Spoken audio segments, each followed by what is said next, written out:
Basingstoke, England, CNN. Last May, Steve Bates' phone rang. The UK was in the midst of its first national lockdown. There was a stay-at-home order, schools and most shops were closed, and experts were warning that a vaccine could still. At the other end of the line was an old friend, Kate Bingham, a pharmaceutical investor who had just agreed to lead the UK's vaccine task force, a team of private sector experts assembled to secure vaccine doses for them. She wanted him to join. She wanted my contacts.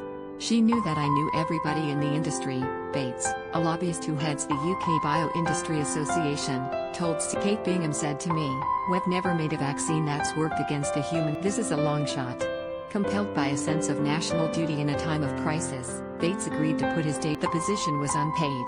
By that time, the British government had one of the highest national death tolls globally, having dragged its feet to impose lockdown restrictions, shown reluctance to enforce rules and following futile attempts to track and trace the spread. Its border was also still wide open, and the government was throwing money at a rotating cast of private sector consultants to secure basic personal protective equipment, PPE. An effort that appeared more successful at generating controversy than securing. Read more. But the government's foresight in backing coronavirus vaccines has turned into one of the most surprising success stories of the pandemic. Despite its widely criticized pandemic response, which has led to more than 117,000 deaths and more than 4 million coronavirus cases to date, the UK has now administered 15 million coronavirus vaccine doses, a target set by the government to reach everyone in its top 4 priority groups by February. The groups include everyone over 70, frontline health and social care workers, those living in care homes and the clinically extreme. This total is more than Germany,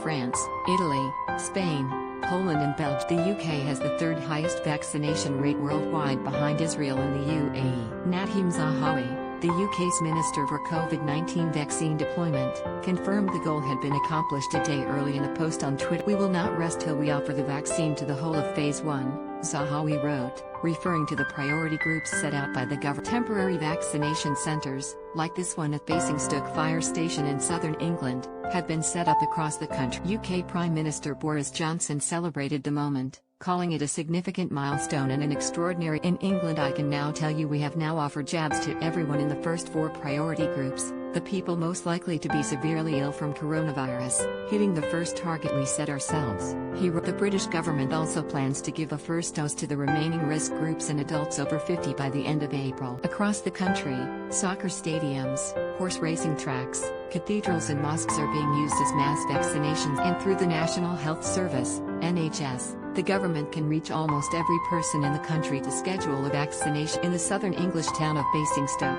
a working fire station is being used for vaccination. To accommodate the program, engines have been moved outdoors, emergency deployment routes have been overhauled, and a small army of soldiers, firefighters, volunteers and nurses. "It feels like a wartime effort," says Mark Maffey, the NHS architect who led the transformation of the fire station and 3 other vaccination sites in the area. Staff prepare to give the Pfizer/BioNTech vaccine to patients at a vaccination centre set up inside Salisbury Cathedral on January 20. The centralised NHS is key to getting shots in arms, but it was an early series of big bets on then unproven vaccines that really vaulted the UK ahead of the global pack. Cautious not to repeat its PPE purchasing mistakes and unwilling to rely solely on public servants who lacked expertise in vaccine procurement, Britain's chief scientific advisor Patrick Vallance pushed Downing Street to bring in outside experts to form the vaccine task force. On paper, the unusual combination of public servants and current and former industry insiders seems like a recipe for conflicts of interest,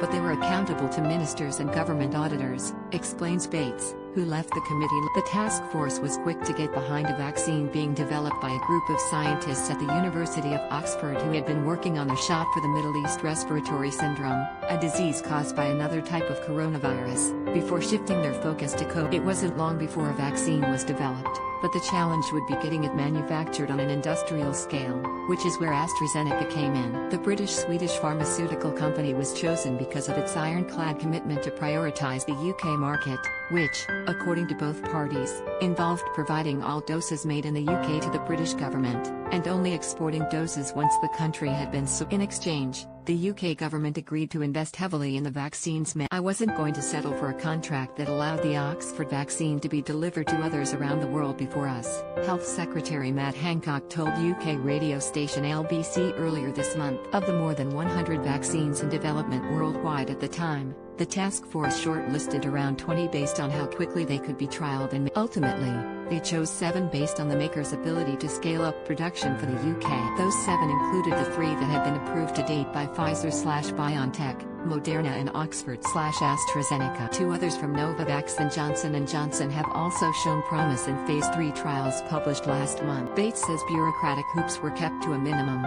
"I think having a small group makes decisions easier and faster," he said, adding that Bingham having the hotline to the Prime Minister also made sure that the chains of command were very short at key moments when decisions. The speed at which the UK has been able to approve and administer vaccines is due in part to the country's decision to go it alone, rather than joining the European Union's procurement. When the EU offered the UK the chance to join forces, it insisted it drop any ongoing contract discussion. That didn't feel like the right thing to do, so the UK didn't do it, said Bates, estimating the decision probably gave us at least 3 months advance work, which is proving invaluable. The UK's decision not to join Europe's procurement strategy was controversial.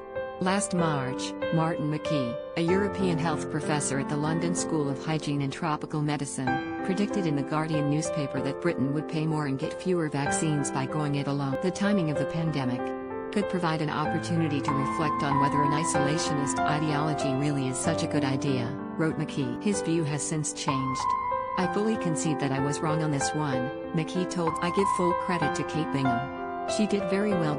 But Britain's head start left Europe frustrated and lagging behind, prompting a diplomatic spat across the England. At one point in January, EU leaders even threatened to restrict exports of vaccines produced in Europe to even the score. Last month AstraZeneca clarified that it never contractually promised Europe it would be supplied with doses at the same rate. "Basically, we said we're going to try our best," the company's CEO Pascal Soriot explained to Italian newspaper L'Ore. McKee believes the UK's success is also due to the well-organized and centralized NHS system, giving the country an advantage many other countries. The fire station in Basingstoke is able to inject more than 1,000 vaccine doses per day. Nationwide, daily injections have at one point topped 600,000. NHS staff, emergency services and ordinary volunteers are all starting to see their effort. The firefighters now trained to give shots in Basingstoke work under Steve Apter, the Deputy Chief Fire Officer for the County of Hampshire. Last summer Apter's mother was hospitalized with COVID-19 symptoms and later died of pneumonia. Her test eventually came back negative, but her symptoms meant she was isolated for days, unable to have her family at her bedside. Steve Apter, the Deputy Chief Fire Officer for the County of Hampshire, leads the team of firefighters who have now been trained as back. "The sense of helplessness was overwhelming," he recalled. He is proud of how the fire service is contributing to the vaccination effort and can't help but feel a sense of national pride too. "I've never experienced such open sense of shared purpose than we're seeing now." CNN's Matt Brealey, Darren Bull and Mark Barron contributed to this